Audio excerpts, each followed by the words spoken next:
Ao longo dos vídeos sobre o One Piece aqui no canal, eu comentei várias vezes sobre certas coisas no anime que eu considero que decaíram muito a partir do momento em que a história entrou no time skip. E apesar de ter sagas e coisas que o Oda adicionou na história que eu gosto, no geral o Paraíso, que é como é chamada a primeira parte de One Piece, eu considero muito melhor do que a segunda parte. Principalmente pelo fato de eu achar que ela transmite muito mais a essência do que é One Piece do que o Novo Mundo. E nesse vídeo eu quero falar sobre o porquê eu acho isso e mostrar os pontos do que eu acho que a primeira parte de One Piece consegue fazer muito melhor do que a segunda metade. E a primeira coisa, e eu acho que é o principal diferencial do porquê eu acho que o início é muito melhor do que agora, era porque os personagens de One Piece, principalmente os protagonistas, eles conseguiam ser muito melhor trabalhados do que eles são agora. Se a gente for pegar o One Piece atualmente, o Oda ele tem que trabalhar tantos personagens que ele adiciona por arco e tantas coisas que ele tem que explicar, que os personagens da história principais, que são Chapéus de Palha, eles acabam ficando muitas vezes muito de lado por conta de que o que é o foco agora da história é o mundo em geral e os acontecimentos e não os personagens próprios em si. Já que como a história está caminhando para a reta final, o Oda tem que acelerar muitas coisas e o desenvolvimento dos personagens agora está ficando muito de lado.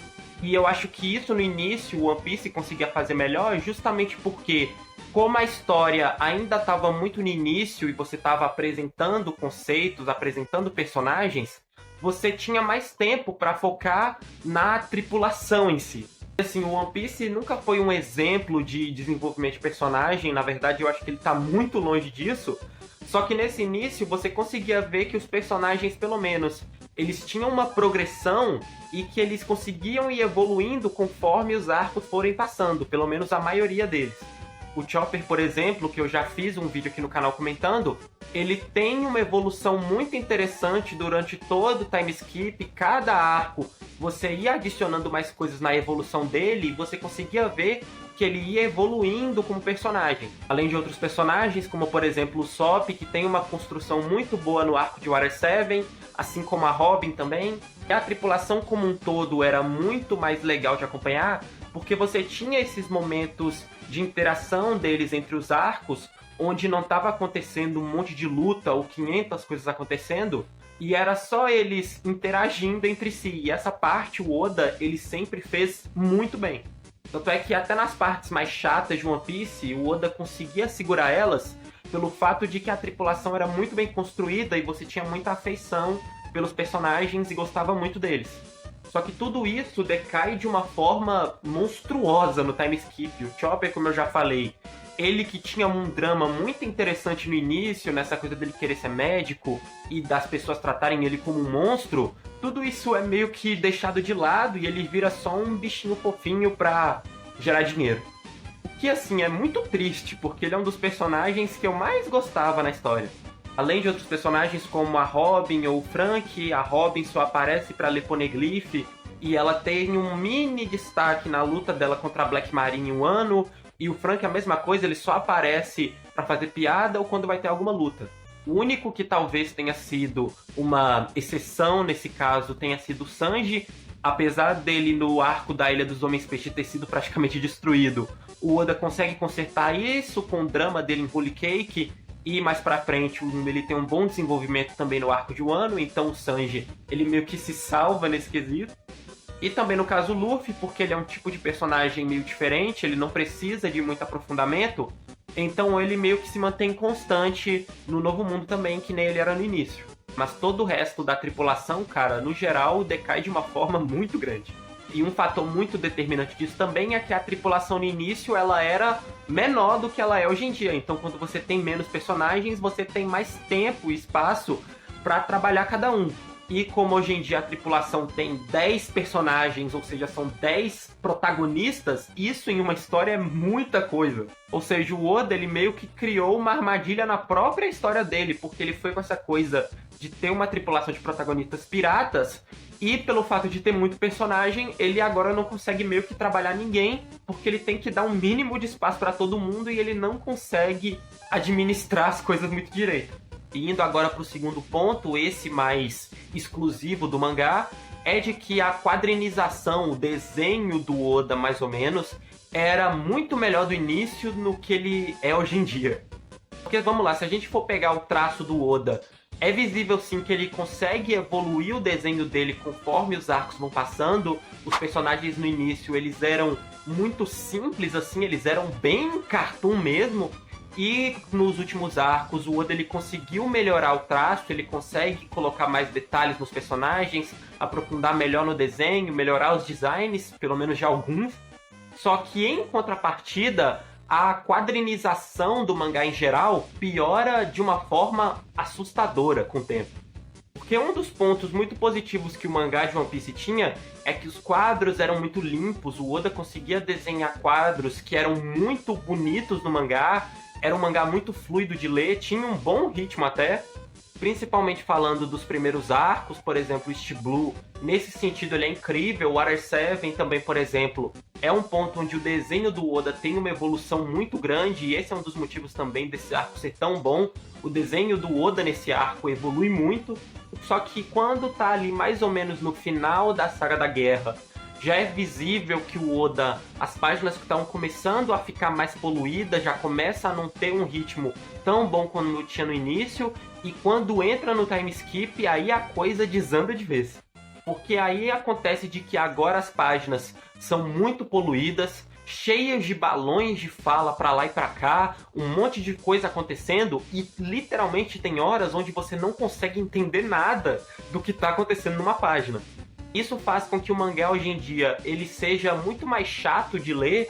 No geral, One Piece no início era um mangá muito mais divertido de se acompanhar do que agora, e isso se dá principalmente pelo fato de que, como o mangá muitas vezes hoje em dia é só uma bagunça, você perde todo aquele divertimento que você tinha no início.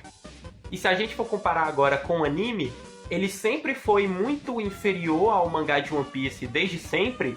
Só que, como o mangá hoje em dia ele tá uma bagunça várias vezes, e o anime teve uma melhora muito grande na animação, e eles conseguiram diminuir um pouco a enrolação, faz com que, às vezes, esteja valendo mais a pena acompanhar agora o anime do que o mangá. E por último ponto, e esse provavelmente é o mais determinante de todos, é que os arcos do pré-time skip são muito melhores do que o do pós-time skip. Porque se a gente for fazer uma simples comparação dos primeiros arcos de One Piece, que é o East Blue inteiro, com a Ilha dos Tritões e Punk Hazard, que são os dois primeiros arcos do Novo Mundo, a diferença de qualidade de história é absurda, é muito gritante. Porque o East Blue, ele tem todos os pontos positivos que eu citei no vídeo inteiro até aqui. Ele consegue construir e trabalhar bem os personagens, tem momentos muito emocionantes dos personagens em todos os arcos, até a saga do Usopp, que é um arco que muita gente não gosta, eu acho divertido. A quadrinização e o ritmo do mangá, no geral, eram muito bons, e os personagens como todo têm muita personalidade nesse início. E a Ilha dos Tritões, a única parte que se salva dela é o flashback do Fisher Tiger, que é um bom flashback, só que todo o resto é tudo muito chato. O Rory Jones é um vilão horrível, se a gente for comparar com o vilão do Arlong, por exemplo, aí é que ele fica muito pior. E Punk Hazard, no geral, ele é só um arco muito mediano mesmo. Tem poucas coisas boas e tem muitas coisas fracas, então é um arco muito ok e que não te empolga em momento nenhum. Isso segue na maioria dos outros arcos. Alabasta e Dressrosa, por exemplo. Dressrosa é basicamente uma cópia descarada de Alabasta. Se você for ver, tem muita coisa que é basicamente igual. A questão das princesas, da Vivi com a Rebeca, de ser um reino que foi tomado e essas coisas. Só que como o Doflamingo, ele é um vilão melhor que o Crocodile, e Dressrosa, eu diria que tem mais momentos emocionantes no geral. O flashback do Doflamingo é muito bom, o flashback do Law, do Sr. Pink, tem várias partes nesse arco que são muito boas. No geral, eu posso até considerar que Dressrosa seja talvez até melhor do que Alabasta. Só que com outros arcos, por exemplo, não tem nem comparação. O Water 7, por exemplo, não tem nenhum arco do Novo Mundo que chega nem perto da qualidade que esse arco tem. E comparando a Saga da Guerra, que é o ápice do pré-time skip, com o Ano, que é o ápice do pós-time skip até agora, cara, a diferença de emoção, de peso que cada guerra transmite é muito absurda. Porque todo o arco da guerra, ela transmite momentos de tensão muito grande. Os Chapéus de Palha sendo atacados em Sabauri, a fuga deles de Impel Down, a morte do Ace e do Barba Branca. Enquanto o Ano, ele até tenta fazer isso, só que ele não consegue porque a história hoje em dia, nesse arco, tem tanto protagonismo e ficou uma coisa tão poluída e chata que meio que toda a tensão que a guerra tentou passar, meio que se diluiu e acabou se perdendo. Então, como um todo, os arcos do pré-time skip de One Piece, além de serem muito melhores escritos, conseguem trabalhar melhor personagem e tem uma melhor quadrinização, o mangá no geral é melhor, faz com que tudo isso faça com que o pré-time skip de One Piece seja muito melhor do que o pós. E de novo, não que não tenha coisas boas do Novo Mundo. Dressrosa, como eu falei, eu acho um bom arco. O Ano, apesar das ressalvas que eu tenho, eu não acho ela uma saga ruim. Eu gosto do arco de Holy Cake. Só que todos esses pontos que eu citei, que eu acho que One Piece decaiu muito, faz com que toda essa segunda parte tenha muitos problemas, na minha opinião. Só que, bem, isso tudo é só a minha visão. Se você concorda comigo ou discorda, deixe sua opinião nos comentários. Se você gostou do vídeo, deixa o like e se inscreve no canal para poder me ver falando sobre One Piece e outras obras, talvez, mais vezes. E é isso, falou!